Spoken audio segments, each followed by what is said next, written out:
everyone to this episode of Discourse, where today we will be discussing A New Tale of Two Cities by Lawrence Clayton.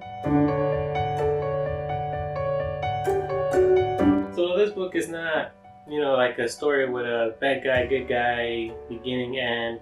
It's a lot of questions that the author brings up, that he wonders about life, and he provides us his research and his feedback, common in other books that he's written, and things that make us think. This book is about two very different truths about American life today, one embracing and edifying self, the other turning to Scripture for the center of our life. It is the Christian mystery in the title of this book, although mystery in Scripture usually reveals that the message of Jesus Christ was not just for Jews, but for Gentiles as well. The questions I raise in the following chapters and the answers I suggest bring us face to face with perhaps the hardest question we all ask ourselves at one time or another. Who are we? And even more important, who are we in the eyes of Jesus? Yeah, I feel like with Lawrence Clayton's books, he's always striving for introspective ideas, right? So that's why he's always coming up with the questions, and then he's following those questions up with answers, with quotes from the Bible, from the scriptures, straight from the scriptures. He gives us really great examples, like life examples, things he's been through or experienced, or things from history. So he's amazing at doing research. I mean, hands down, right? But he allows you to not only think of your own situations or examples, but then he also kind of helps hit home his point with his own.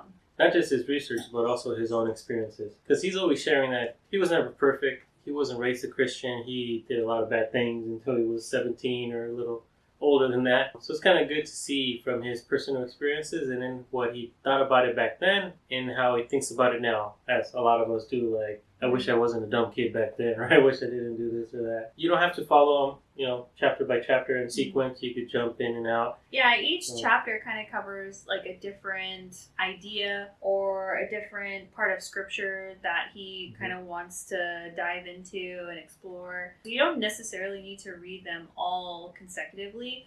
I feel like that's kind of a theme with all of his books that he writes. You don't necessarily need to read it from beginning to end.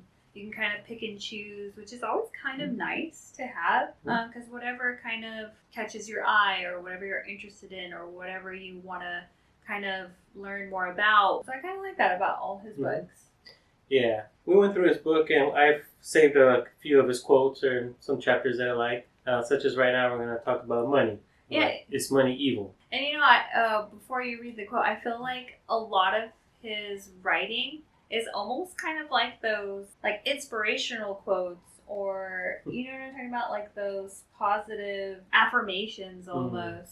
It kind of has like that vibe to it. We'll kind of just talk about a few of the chapters, but one of the things that we both kind of thought was really interesting idea was how he talks about money, making money. Is money evil? Yeah, so a quote on section 2, he marks it quiz, like, is money evil? So he already, just in the title of the chapter, he's like getting you to think. Return to Timothy and see what the Apostle Paul actually wrote his young disciple Timothy. For the love of money is the root of all kinds of evil, and by craving it, some have wandered away from the faith and pierced themselves with many griefs. What is the chief business of America, and what does Jesus say about it? Are we self-serving, greedy people, or is there something more important? The evil in the formula is when self-interest turns into greed, and the good of all is subverted by the greed of individuals. That tells you right there that money is not necessarily evil. It's like when you become greedy, when you start loving it, and it becomes like an obsession. That's when money is evil. So, it's something to think about in case you really love money. Really look at yourself. Oh, please. Do you love money or you love something else? I don't know. What? That's so... Okay. No, so back to his question, is money evil? I guess after we read the chapter, on my part, I don't think necessarily money is evil. I think the people who give the power to the money, that's what's evil. So another one of the chapters I think we kind of had quite a bit to discuss also was compassion or unconditional love. So in this chapter, there was a lot of questions asked, like, why are animals, especially dogs, so comforting? And just as important, why can't we have the same feelings towards other people? And I think he put a great example, like if you put your dog in the trunk of your car and then take them out, what's their reaction compared to if you put like your wife in the trunk of the car and then open it after an hour of banging on the the back? It's probably been out in hot heat or something. Yeah, the dog would just be so extremely happy to see you, regardless of you are the one putting the dog in there. But like the wife or the husband or whatever, they'd be like, what in the world?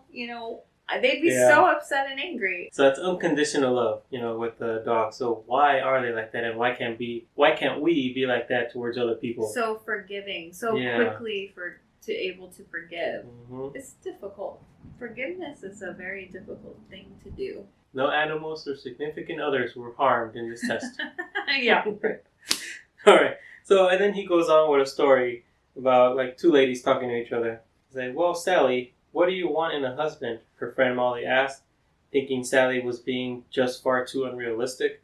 I want someone who is loyal, stands by me all the time, faithful in all ways, loves me unconditionally. And then Molly's like, wait, she interrupted. You want a dog, not a husband. So, darn, that's what I wanted? Shoot. Right? Husband or wife, you can expect all these things, without saying like, hey, what are you going to give in return?